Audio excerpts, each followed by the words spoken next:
Luciano Subirá, A Cultura do Jejum, áudio 3. A declaração do mestre, portanto, derruba por terra o argumento de quem alega que o jejum foi uma determinação exclusiva e restrita aos judeus da antiga aliança. Como negar, diante de tamanha clarificação bíblica, que o jejum seja algo que nosso Senhor espera de todos os seus remidos? Como negar que tal orientação tenha sido dada também à igreja? Ou que a própria igreja o tenha, com efeito, praticado desde o início da era cristã? Observe estes dois registros bíblicos sobre a igreja em Antioquia. Enquanto eles estavam adorando o Senhor e jejuando, o Espírito Santo disse: Separem-me agora Barnabé e Saulo para a obra a que os tenho chamado. Então, jejuando e orando, e impondo as mãos sobre eles, os despediram. Atos 13, 2 e 3. E ainda, e promovendo-lhes em cada igreja a eleição de presbíteros, depois de orar com jejuns, os encomendaram ao Senhor, em quem haviam crido. Atos 14, 23. Assim como em Antioquia, uma igreja composta majoritariamente de gentios, encontramos novamente a prática da oração com jejuns em outras igrejas estabelecidas entre os gentios. Isso aponta a cultura do jejum se estabelecendo além do ambiente dos judeus e não limitada à antiga aliança. Alguns procuram limitar a expressão dias em que o noivo lhe será tirado, Lucas 5:35, somente aos 3 dias entre a morte e a ressurreição de Jesus, em vez de reconhecer que se trata da presente era da igreja. Sobre isso, afirma Arthur Wallace em sua obra God's Chosen Fast, o jejum escolhido por Deus. Somos forçados a aplicar os dias de sua ausência ao período atual, desde o momento em que ele subiu para o Pai, até que retorne, vindo dos céus. Evidentemente, foi assim que os apóstolos compreenderam as palavras de Jesus, pois os relatos de que eles estavam jejuando não surgiram senão após a ascensão dele para o Pai. Atos 13, 2 e 3. Foi a esta época da igreja que o mestre se referiu quando disse: então jejuarão. A hora é agora. No livro Fome por Deus, discorrendo sobre o tempo de ausência do noivo, John Piper tece o seguinte comentário: na minha opinião, a razão mais forte para que esse ponto de vista é que a única parte em Mateus que Jesus usa este termo noivo é para se referir a si mesmo, voltando no final da era da igreja. Em Mateus 25, 1 a 13, Jesus retrata a sua segunda vinda como a chegada do noivo. Mas, à meia-noite, ouviu-se um grito: eis o noivo, saí ao seu encontro. Mateus 25, 6. Então, claramente, Jesus fala de si mesmo como o noivo que partiu, não apenas por 3 dias, entre a Sexta-feira Santa e o domingo de Páscoa, mas por todo o tempo até a segunda vinda. E o silêncio das epístolas. Paulo foi o único escritor a mencionar os jejuns no plural em uma epístola. Escrevendo aos Coríntios, o apóstolo disse: nas vigílias, nos jejuns, 2 Coríntios 6, 5. Pelo contexto da afirmação, alguns dizem que não se pode concluir se a menção era a jejum voluntário ou involuntário. Vejamos o texto.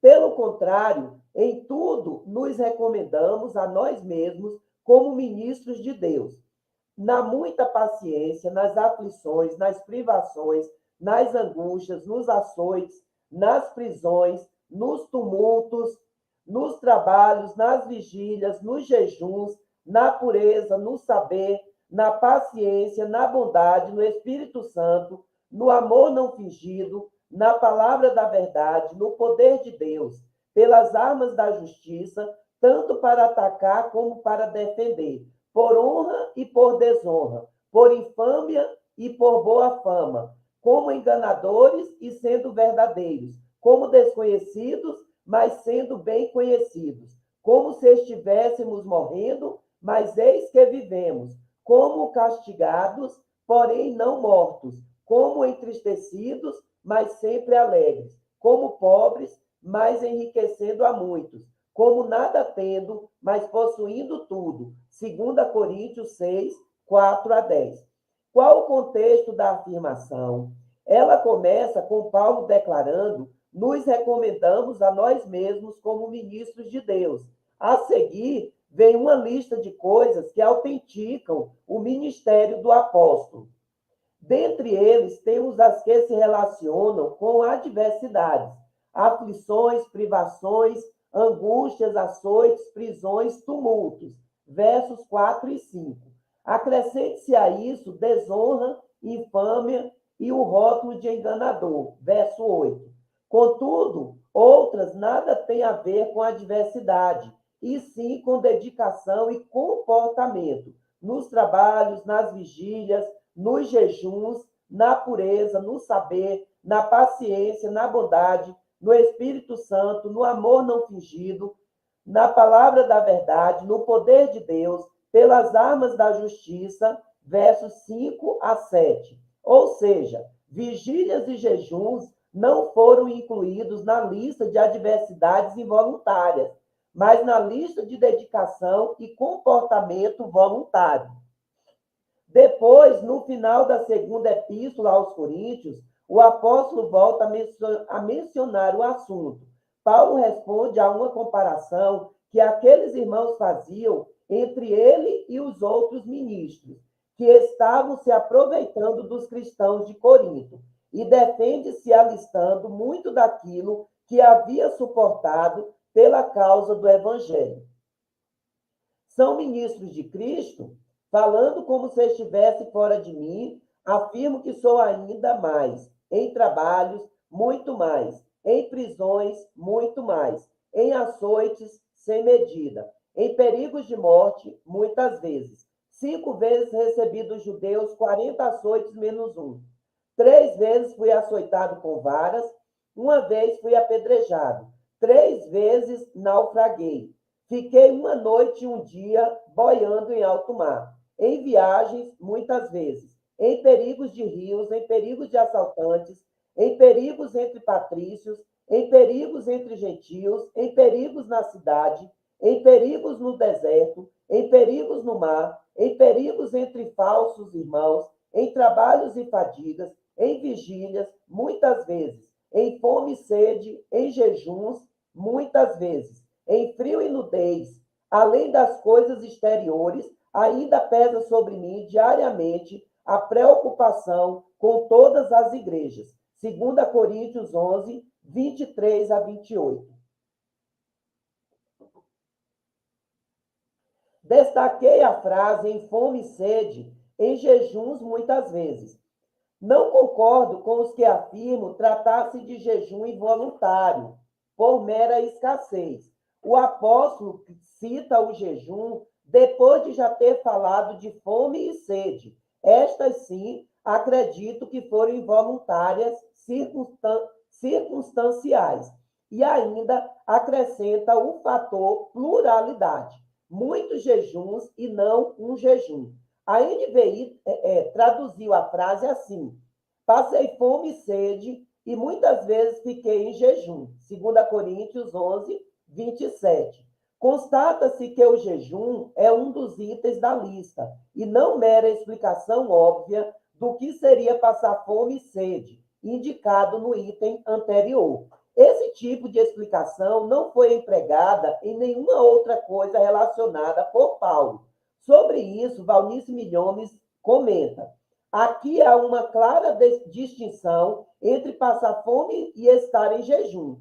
Há muitos que não sabem fazer a diferença, mas fome é quando não se come por falta de comida. Jejum é quando se tem o que comer e decide se não fazê-lo. E a quem possa argumentar,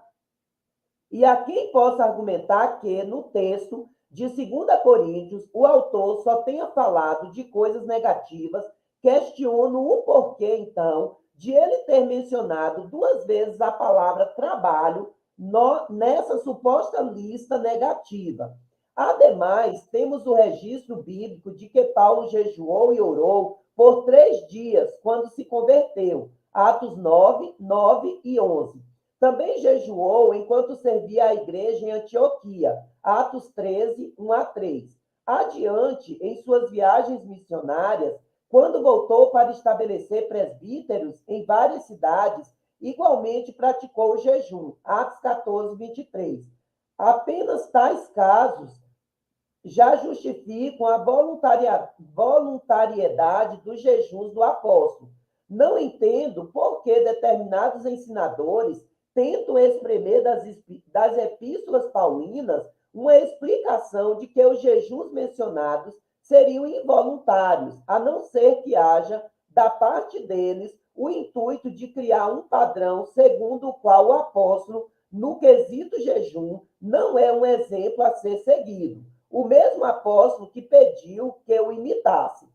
Ao mesmo tempo que é verdade que jejuar não se trata de um imperativo nas cartas do apóstolo, não se pode negar que o jejum era parte da prática cristã daquele gigante espiritual. Paulo, um homem que jejuava, disse não poucas vezes que deveríamos imitá-lo. 1 Coríntios 4,16, 1 Coríntios 11:1, Filipenses 3,17, 1 Tessalonicenses 1,6.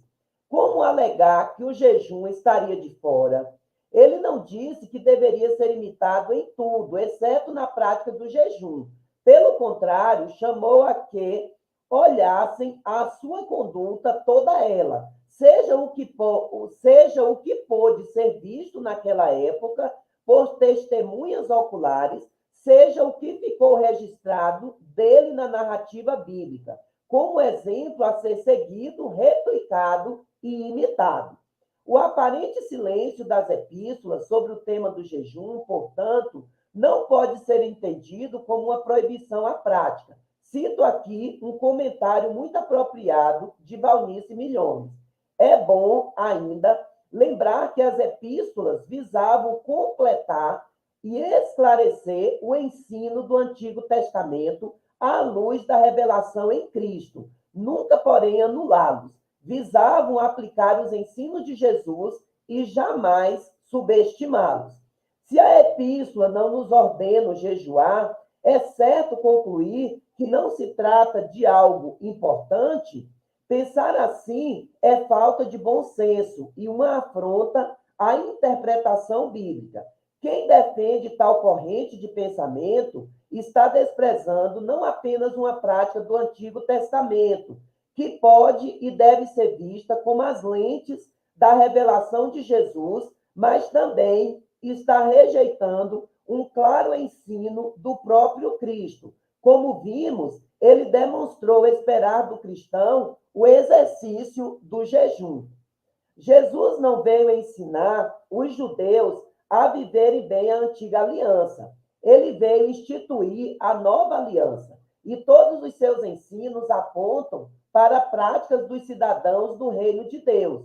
Esse conceito fica evidente quando Cristo, para ser assunto aos céus.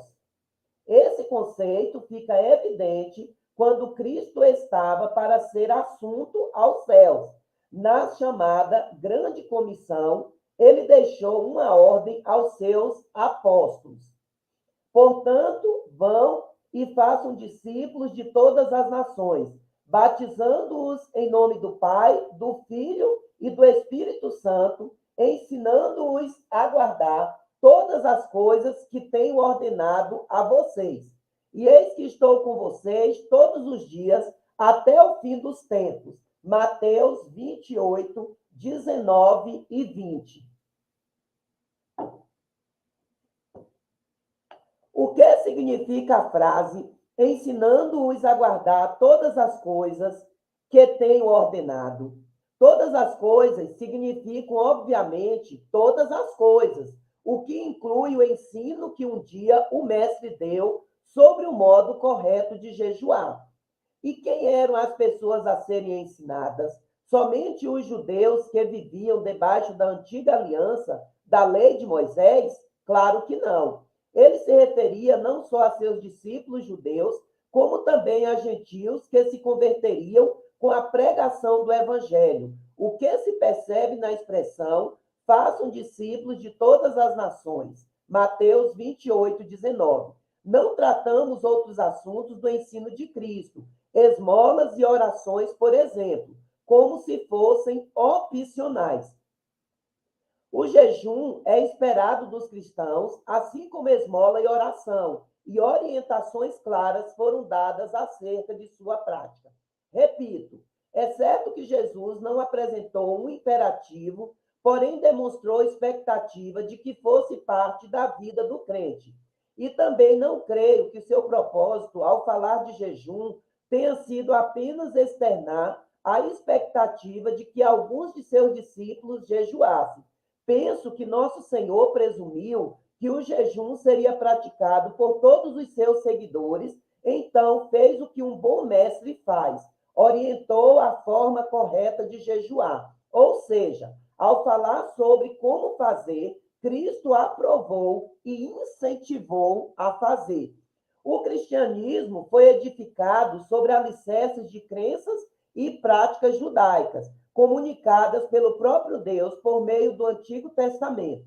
É lógico que houve mudança de lei, Hebreus 7:12, e não a estou ignorando. Não se pode saltar, contudo, para a interpretação de que práticas da antiga aliança, como jejum, oração e esmola, não precisavam ser seguidas por aqueles novos cristãos judeus. Aliás, eles já as praticavam. Então, tudo de que necessitavam naquele momento era entender a forma correta de perpetuar uma prática antiga. O fato de que práticas antigas não foram de todo descartadas também pode ser constatado na similaridade de comportamento de pessoas sob a antiga e a nova aliança, começando por alguém que vivia debaixo da lei de Moisés. Temos Ana, a profetisa. Havia uma profetisa chamada Ana, filha de Fanuel, da tribo de Aser. Ela era bem idosa, tendo vivido com o marido 7 anos desde que tinha se casado. Agora era viúva de 84 anos. Ela não deixava o templo, mas adorava noite e dia, com jejuns e orações. Lucas 2, 36 e 37. Quando a Bíblia enfatiza aquela mulher adorando noite e dia, com jejuns e orações, o faz exaltando sua atitude. Isso é fato. Agora mudemos o foco para os líderes da igreja de Antioquia, composta, em sua grande maioria, de gentios convertidos vivendo sob a nova aliança. Observe o ensino do apóstolo Paulo acerca da graça.